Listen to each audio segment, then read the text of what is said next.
The moment she said, "Can you pretend to be my boyfriend for a while?" I laughed, not because it was funny, but because my heart was already warning me. We were standing under the flickering streetlight outside a quiet cafe, the city humming softly around us, and there was something desperate in her eyes that made the air feel heavier. I tilted my head, half joking, half testing the edge of a line I knew I shouldn't cross, and said, "Do we have to kiss too?" I expected her to roll her eyes or walk away. Instead, she swallowed hard, looked down at her trembling hands, and whispered, "Only if it makes it believable." That was the exact moment I should have said no. Because pretending is easy, until your heart forgets it's acting. She was my coworker, my accidental coffee partner, the woman who always pretended she didn't care but somehow remembered everyone's favorite drink.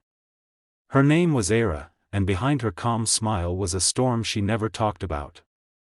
That night, she told me everything in broken pieces, her family pressuring her to settle down, an upcoming engagement announcement she was trying to escape, and an ex who refused to believe she had moved on. She didn't need love, she said. She needed time. Just a few weeks. A lie with an expiration date. I told myself it was harmless, that I was just helping a friend. But when she slipped her hand into mine for the first time in front of her family the next evening, my pulse betrayed me. Her fingers were warm, her grip unsure, and when she leaned into me, my body reacted before my brain could remind me this wasn't real. The pretending started small. Smiles held a second longer than necessary. Conversations that drifted into midnight. Texts that began with, "Are you free?" and ended with, "Good night." The first time we kissed, it was supposed to be proof. Her mother was watching, expectations sharp in her eyes, and Era looked at me like she was standing on the edge of a cliff. I kissed her gently, careful, controlled. But the second kiss wasn't for them. It was quiet, accidental, happening in the elevator when the doors closed too slowly and neither of us stepped back. When she pulled away, breath shaking, she whispered, "This is getting complicated." I wanted to tell her it already was, but instead I smiled and said, "We're doing great." Lies stack easily when they're wrapped in warmth. Weeks passed, and the lie grew roots.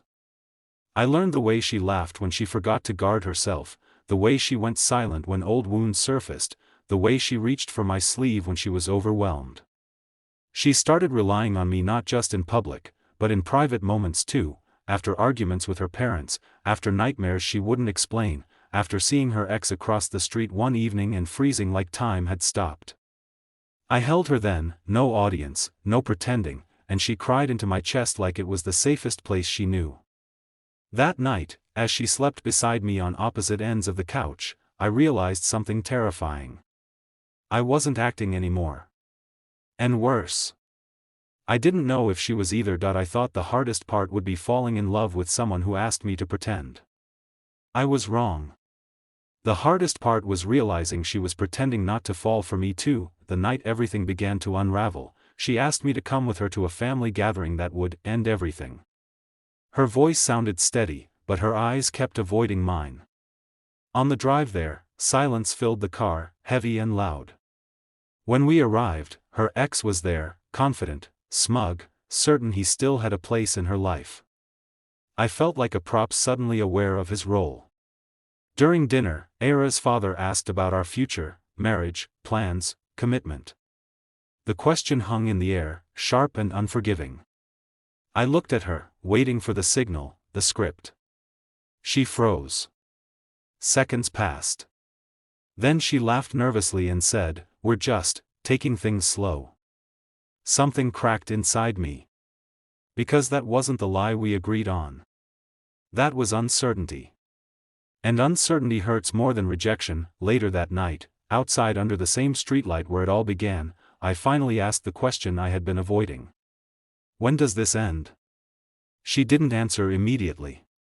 Her silence said more than words ever could. Tears filled her eyes as she whispered, "I don't know anymore." That was the truth she'd been running from. She admitted she had started to feel safe with me, seen with me, and terrified because safety meant real, and real meant risking heartbreak again. I told her I couldn't keep pretending, not when my feelings were no longer part of the act. I told her I'd fallen for her somewhere between the fake smiles and the real tears. And then I did the hardest thing I've ever done. I let her go. Days passed. Then weeks. No messages. No accidental meetings. Just absence. I told myself that loving someone sometimes means stepping away so they can choose you freely, or not at all. One evening, as I was locking up the cafe where this story began, I heard her voice behind me. She wasn't smiling this time. She wasn't pretending. She stood there, eyes red, heart exposed, and said, "Can we stop pretending now?" I didn't answer right away. I just opened my arms. She stepped into them, and this time, when we kissed, there was no audience, no script, no fear. Just two people choosing each other honestly. Some stories don't begin with love. They begin with a lie. But the strongest love stories are the ones where two broken people stop pretending long enough to be real. And sometimes, the person you agree to fake a future with becomes the one you want a forever with, no acting required.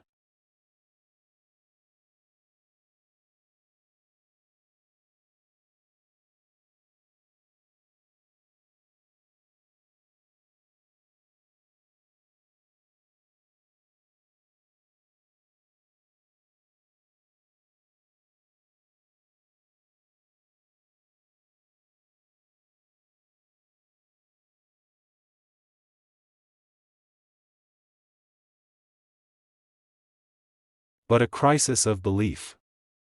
And together, quietly, we solved both. The following weeks tested us again.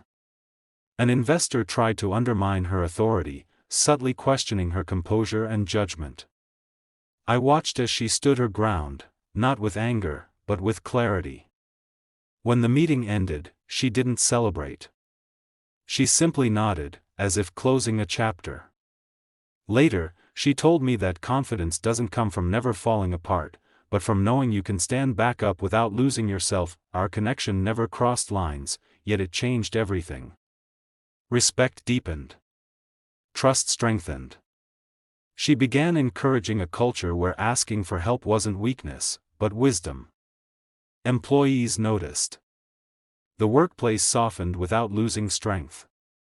Productivity rose, but more importantly, people felt seen. On the anniversary of that major presentation, she called me into her office. On her desk lay a neatly folded jacket, the same one I had given her that day. She returned it with a smile that carried gratitude, not obligation. She said, "That day, you reminded me that leadership isn't about control. It's about character." I realized then that the greatest impact we make often comes from moments no one applauds. As I left her office, I understood the final truth of our story.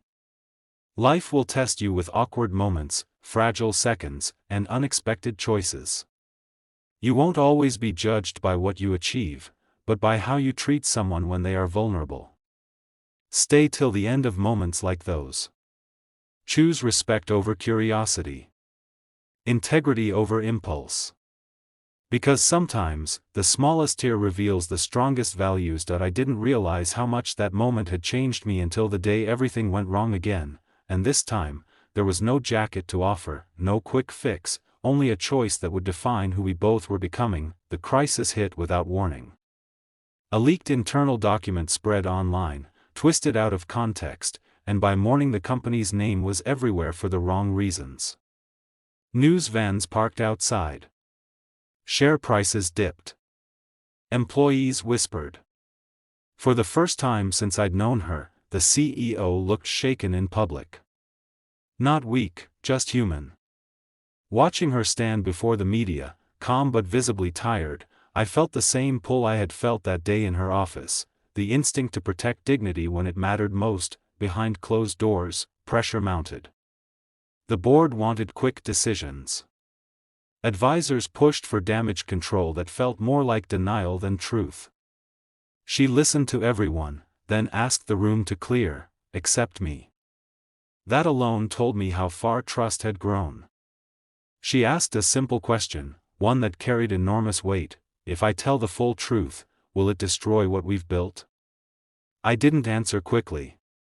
I told her the truth might hurt, but losing integrity would cost more in the long run. Just like a small tear, ignored, always grows, she chose transparency. The following days were brutal. Criticism poured in. Headlines were unforgiving. But something unexpected happened too. Employees spoke up in her defense. Partners stayed. Clients waited. People recognized honesty when they saw it. The storm didn't vanish overnight, but it passed without breaking the foundation.